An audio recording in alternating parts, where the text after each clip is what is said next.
Мен Асхатқызы Алуа, мен 10-шы орта мектеп 6-шы А сыныбы оқушысы. Жетекшім Анисова Үміт Төлендіқызы.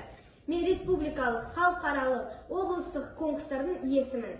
Мен бойтұмар және де жету өнер конкурстарының бас жүлде алдым, тағы да басқа. Мен Жетісу телеарнасына сұхбат бергенмін. Мен бүгін Мағжан Жұмабаев атамыздың «Мен жастарға сенемін» әнін орындап беремін. Арыстандай, айбатты, жолбарыстай, қайратты, қырандай күшті, қанатты, мен жастарға сенемін.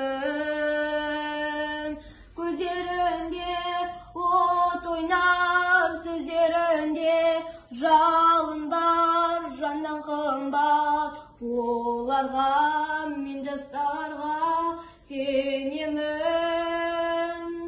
Көздерінде от ойнар, сөздерінде жалын бар, жаннан қымбат, оларға мен жастарға